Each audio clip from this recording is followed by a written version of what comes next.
Welcome to this very special conversation for The Wire. With us on the show today is a singer, a writer, someone who fights for all our rights through his music and through his written word.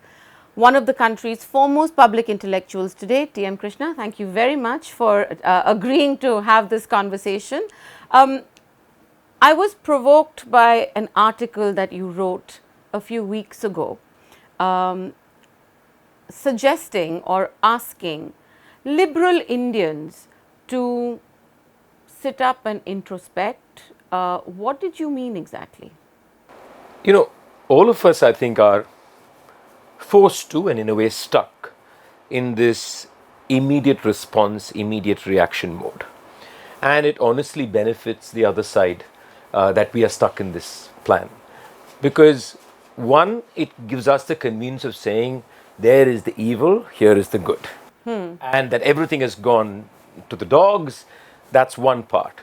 The other part of it is that we have to first acknowledge our own participation in the situation we are in today. I think to think or to live in this nostalgia of some sort of utopian India or partial utopian India at some point of time is completely erroneous and is wrong. And I think there's been a lack at so many levels with the way modern liberal intellectual thought has permeated especially the intelligentsia in this country. Because I think it is also driven by condescension to a lot of things. And one of the primary things that I think we have lacked having any sensibility for is this idea of faith. And what is faith at the basic level? Faith is hope, and you may disagree with it, you may not believe in it, that's immaterial to it. So one of the things that has bothered me is that even when we are seeing what we are seeing today, why we don't have a language to speak to faith, with faith. We don't have vocabulary. Liberal India does not have vocabulary for it. We have defenses or offenses. That's not a vocabulary. So what is my conversation with the, say, within quote, faithful? What is my conversation with the comparing? I think I want to just probe that a little bit. Who are the faithful? I don't think we even know that. You ask a very important question. Do we even know that? Because the problem now is we are now polarized even that idea. The idea of the faithful is one, an extremist position, which is a violent position. I don't think any of us are having a conversation with that violent position. But then there are so many grays in between, right? And now, where do they exist? Where does their rituals exist? It's plausible, it is true that many of that is also problematic because it feeds into the extreme. I'm not disagreeing. But don't we need a conversation there? Don't we need to find out what is that ritual? What does it give you? What is the liberal within that ritual? The idea of the liberal cannot be positioned as being the opposite of conservation, being conservatory. Yeah. It can't be positioned that. It is not that. Because I think it's far more fluid. So the question is, these people who we are calling the faithful, who are not in the extreme, they are not of one kind, they are not of one position, they are not of one color, they are not of one geographical area. But there is a certain belief that they live their life in a certain mode, which is through their practices and through their rituals, give them certain strength, but also problematize our society. This both coexist. Now, what we have often done is that all this doesn't work because there's gender discrimination, there is caste. Nobody is disagreeing, but that's the messy space we should be in. That's the messy space we should have a conversation in. How can faith exist with violence of that sort? That's the question we should be asking. Violence of thought. Exactly. Or violence of habit. It's not like everybody is doing these things purposely necessarily, right? So essentially you're talking about, if I'm to understand it correctly, a community, I won't put a number on it, within the majority population of the country today, on whose behalf all these acts of violence or bigotry or political discrimination are being carried out, They're being carried out in their Yeah. names. You and I, as Our names part too. of this majority, a part of the Hindu majority, are sitting and saying that no, you're not carrying this out on our behalf, so please don't speak for us. And essentially, therefore, we need to speak louder Exactly. about that. No, and that's one. There's another part. I agree with you. But we need to speak to ourselves too, is what I'm saying. This majority, we need to speak to this diversity in majority. Because I'll tell you, even among the Hindu majority or Hindu majority on whose behalf all this horrors are taking place, there is that liberal group, English speaking intellectual group, that is positioning a certain kind of liberal position. Which may And or they may say- not be palatable to everybody else. Exactly. We are saying only if you tick these boxes are you truly distancing yourself from being part of that violence. If you don't tick those boxes, you're part of that violence. I'm saying it's not as simple as that. There are many here. So the question, let's ask a very, very problematic, complicated question. I know this probably will bother people, but let's ask that. A lot of the majority who don't speak. Are we going to say that that entire majority are bigots? Because that's what we seem to be saying today. We are saying nobody is disagreeing that in the silence there is Complicity. There is nobody is disagreeing, but there are more complexities there, is what I'm saying. There needs to be nuance in having that conversation. There is caste in that conversation. There is so many other very, very and very, very geographically specific things too. The question is this ticked box of liberals. What is this my conversation? Say I'm in that group. With that, I speak. Therefore, I have like cleaned myself and positioned myself to be better than everybody else because I'm away from the violence. But these blokes who are not speaking, that's not how you can have this conversation. Let's take it to something more specific. There is caste in that conversation, there is circumstance in that conversation, there is gender in that conversation. Of course. There is language, cultural complexity in that conversation. And it could range about anything from, a dialogue or the absence of a dialogue between North and South India, for example. That's very important. In Yes. that conversation. We've been seeing in the last few weeks in particular, a spate of, for want of a better term, Hindu triumphalism on the streets. Whether it was the Ram Navami processions, whether it was the kind of attacks on fruit vendors outside temples in Karnataka. And we're seeing this across the country. Yes. We've also seen a few prominent voices who have been silent so far. Let's, take even people within the world of business who are framing their opposition to this violence as a threat to India's prosperity. Exactly. Now, what do you make of that? They're speaking out.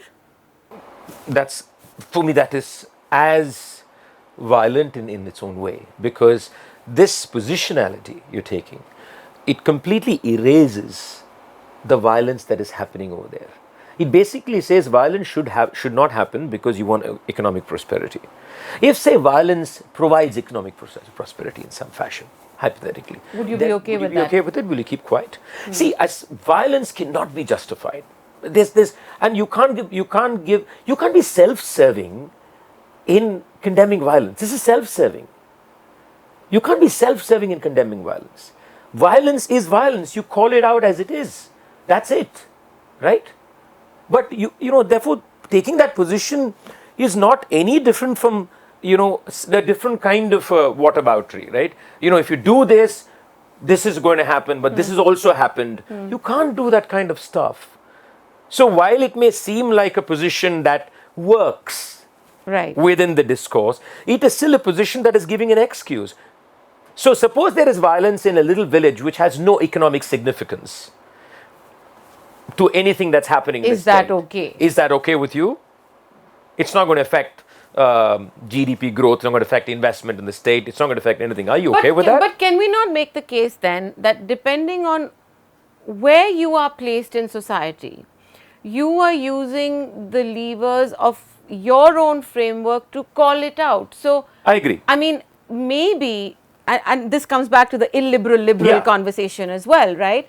That if somebody is calling it out, whatever the motivations might be, or whatever, however they may have framed it in the wisdom of their understanding, it still is about calling out something. No, it's not as simple as that, Maya. See, this is not a position of me being illiberal towards that comment. I'm making a general comment. I'm actually thinking aloud as you speak. But the issue is this. Is there an illiberality in such a position? That's the question I'm asking. Okay. Because the people who are being affected have been completely erased from this position. The people who have been the brunt of the violence, the girls who are not allowed to go to write their exam because of the hijab, where are they? Where is that conversation in this positioning? Where is that? So they are a peg on which you're making an argument for economic prosperity and success. Isn't that a violence of its own? And you matter and they don't matter in this whole discourse.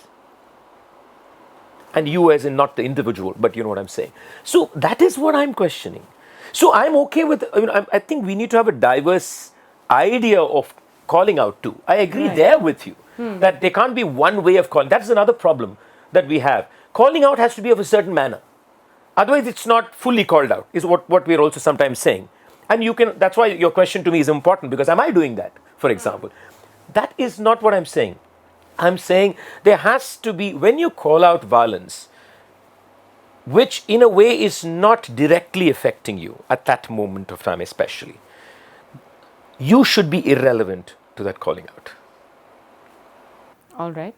So if there is violence against you, you are the person I call out as an ally to what is happening to you. I don't say if this happens to Maya, my world will crumble. I don't say that. That's what I'm saying. Right. And that is, then you're shifting it completely from Maya to my world. You can't do that. Tell me something, even the calling out, whatever the framing, we are seeing, and let's again talk about the kinds of instances we have seen over the last few weeks. The way in a state like Karnataka, we've seen them lurch from one flashpoint to another over the last month particularly. And these Ram Navami processions that took place across 8 states or 9 states, riots in Delhi or close to riots in Delhi once again. What is going on? I don't think any of this is accidental, first of all. It's very clearly, to me, seems strategized. The thing about it is, I think we've reached a point where the right bigotry network has so many individual cells in operation in so many places that they can function through loosely passed on communications. And in today's world, it's done easily. So I think what you're actually seeing is that in operation, much more, slowly happening even more and more than you saw before. So they would be individual groups, but they are not individual. And the most important aspect is the fact that it can happen in all these places means we have an establishment without doubt that is abetting and aiding such a thing to happen. Because it can't happen across the country without any support, complicity that is happening from people in power. So what is scary is that it can happen so easily. It can happen overnight. It can happen so fast. The other thing that is happening with it is another issue for our discourses is, what do we do with Rama? What do we do with Rama? Because Rama Navami has been used. So does Rama become for the liberal conversation? I don't want to have that talk about what the others speak. That's because right. we know what we are thinking in that manner. But can I have a conversation with Rama? Is having a conversation with Rama itself violence in today's scenario? How does one take back, if you so seek to? If you don't, it's a different thing. If you so seek to, how does one take back the complex Rama that we want? These are also things, we're forgetting that the violence that is happening is a violence that is physically, emotionally and psychologically affecting the Muslims of this country. Yeah. But it is also doing something to the people on the other side, where it is dislodging them from their own space of living and saying, unless you buy into this violent The Hindus, form, yeah, a lot of Hindutva Hindus. form Yeah. of belief, you are not anymore a loyal Hindu. So, This is happening together. yeah. So, this idea that unless you practice your faith a certain way, to the Hindu population, unless you practice your faith a certain way, you're not Hindu enough.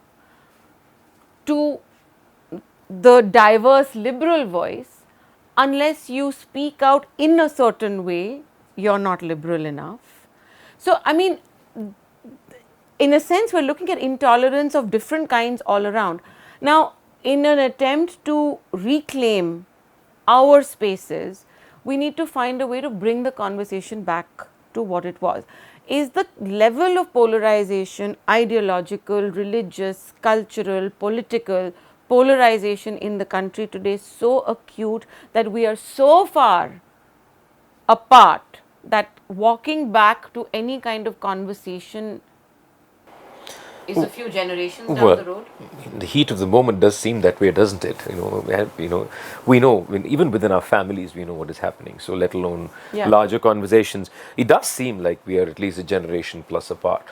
Which is why I think if you go back to what are the failures of the liberal, I think one of the failures is even constitutionally. If you look at, these, I keep saying we use these words, equality, equity, justice, secularism. When did we ever pass it on to children? When? We didn't. Where was it in schools? Where was it in our growing up? It was never there.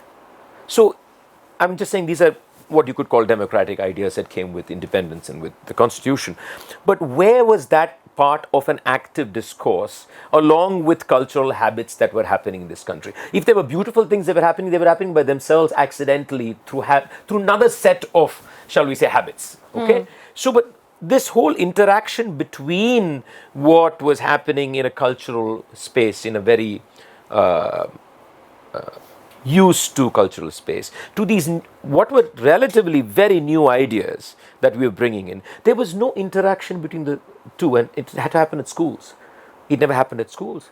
It never happened in colleges. For decades, I think the first few decades, the whole exuberance of independence passed, and then we had emergency, okay, and then we have the 80s when you had pretty much quite a dictatorial world in India.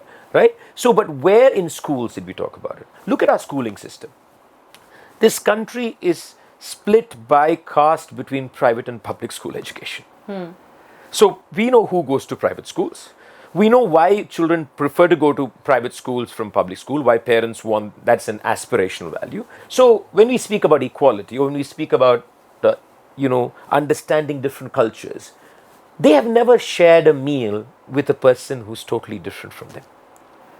And they pass off 12th, and you want these people to understand what equality is, what diversity is. It's not enough if you put a few songs on television, Mile Sur Mera Tumhara and stuff. That's not enough.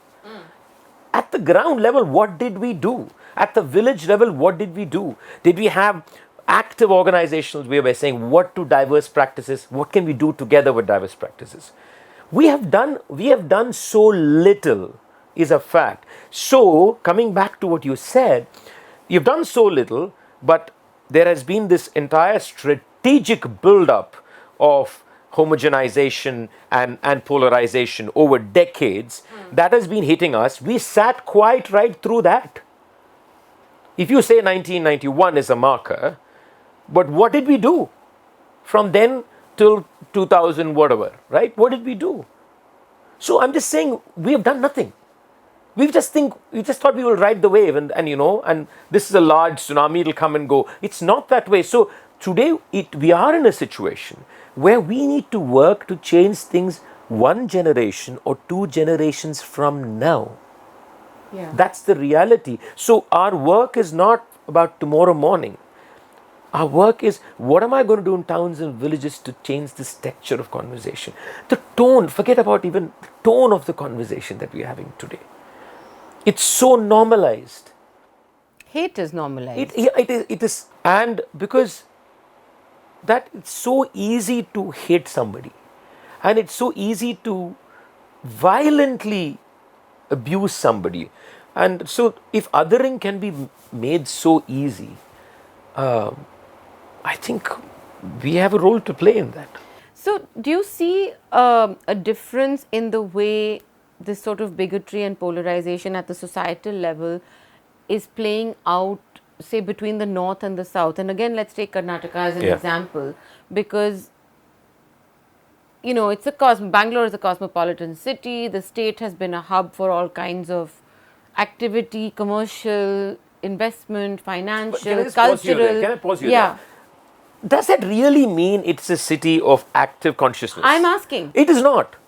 This is the other thing, right? We somehow think that this IT world, some by itself brings people together. This complete nonsensical belief system that somehow these glass towers, just erase all differences and everybody get into this cubicle, they're all equal people. Because the idea is that the IT world represents Western, civic liberalism, and therefore without being critical of that, right, but therefore the sort of superimposition of that glass tower on an Indian landscape would mean that you're bringing the stated values of that tower. You speak to any Dalit who has probably worked in an IT company. Yeah. Speak to any woman, they will tell you what's happening there. So this whole Bangalore, and in the real IT world, speak to any non-white person. Exactly. What's happening You just go to this Bangalore whole idea that Bangalore, cosmopolitanism. We love that word. We somehow think that means that there is a diversity of interaction and diversity of mutual learning. It's not really true.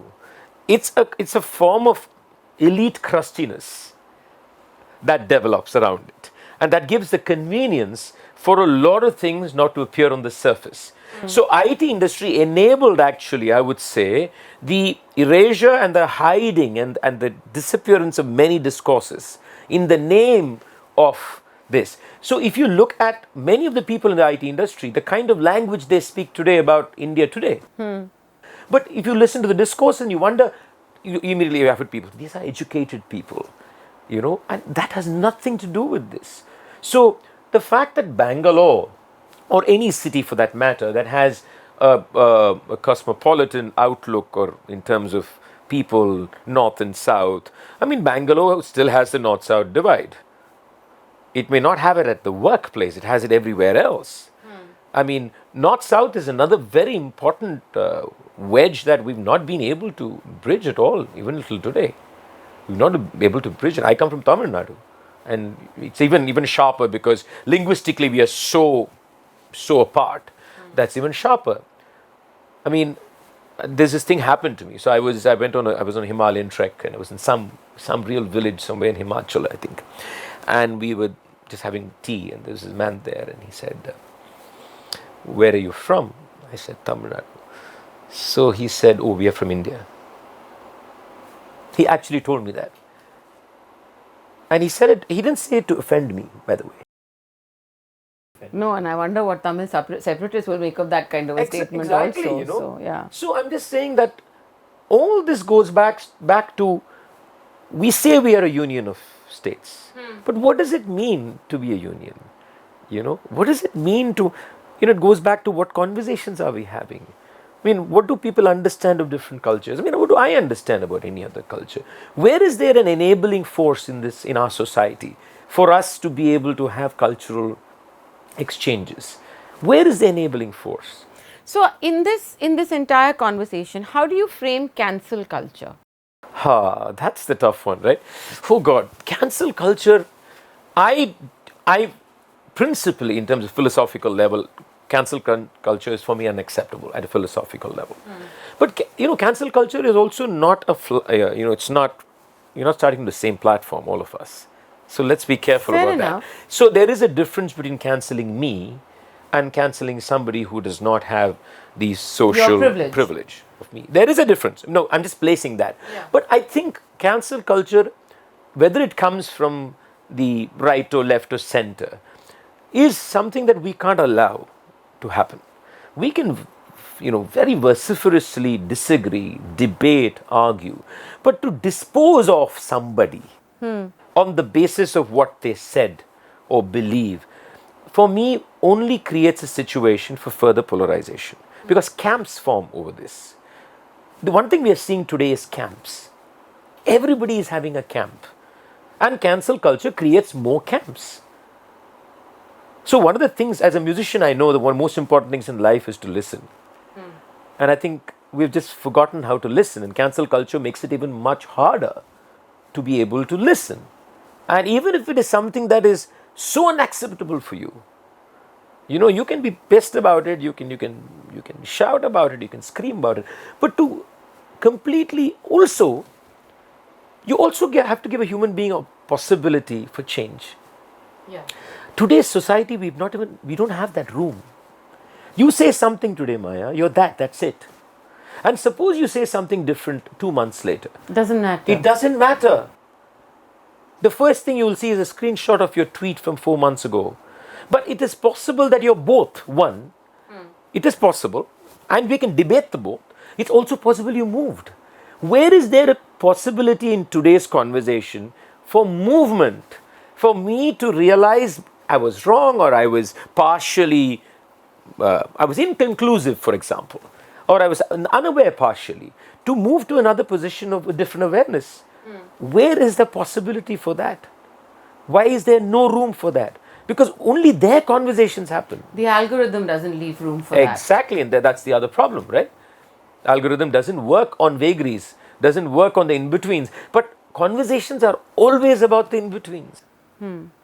Even interviews that we hear, I don't know if you can say the same thing about our conversation, but many interviews also, you listen to the interview, there are only two positions in that interview that you take. You agree with the person, you disagree with the person. Right? But shouldn't the conversation, I've not heard many people say, I'm not sure. How many interviews or conversations do we hear where, including myself, I'm not just saying, even myself, I'll ask myself, how many times do I say, I am not sure? I don't know. This is true of the liberal world. How many liberals openly say, I don't know? This is not just the bigoted right. I don't know, I'm not sure, I don't know how to deal with something. Because there is a possibility. If we all become this machismo-driven bravado human beings, if there is no vulnerability, if there is no unknowns in our own vocabulary, in the way we present our conversations, how can we have a conversation with somebody who is at a different position as yours? You use an interesting term right now, which is vulnerability, the word. Vulnerability connotes weakness.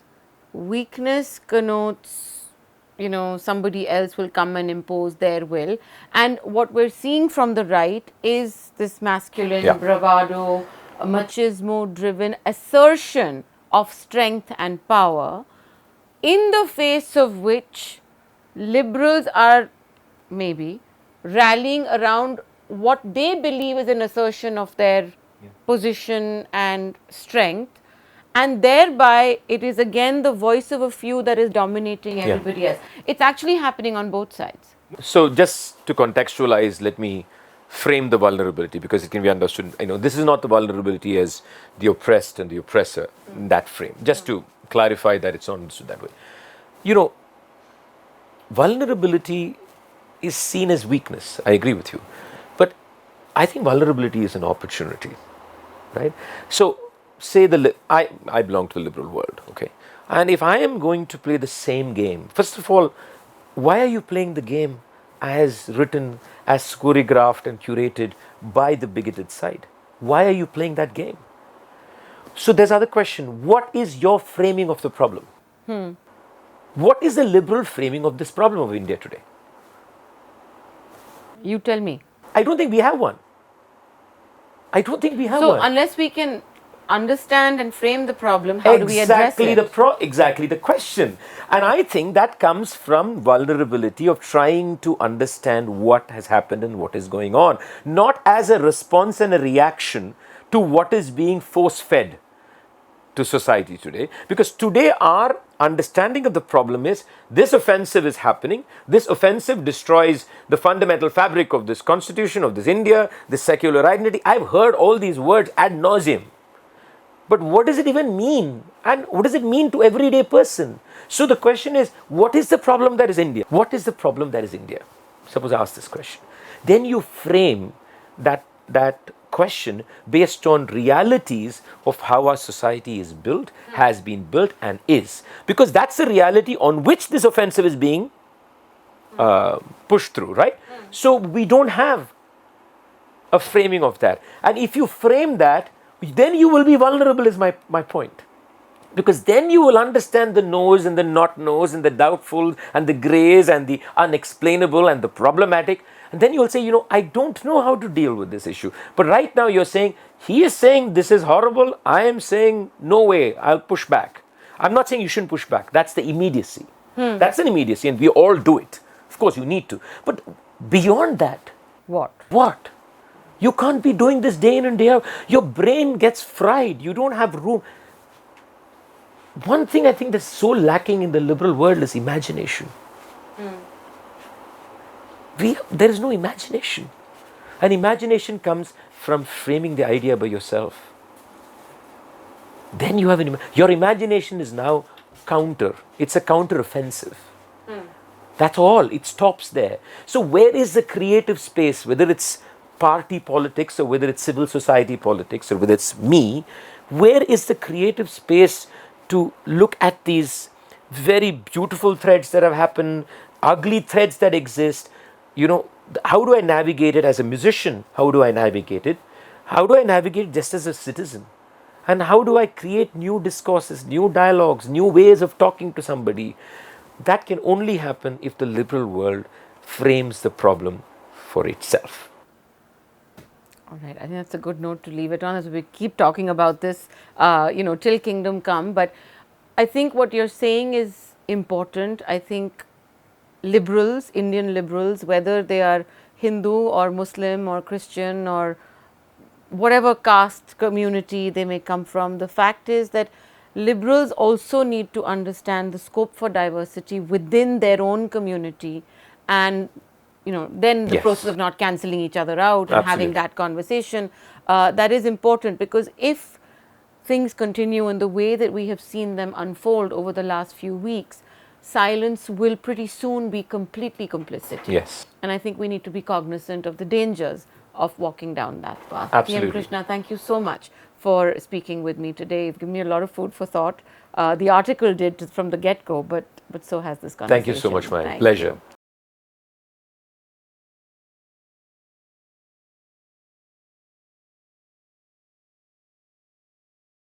Get a sneak peek of exclusive content before everyone else. For channel members only.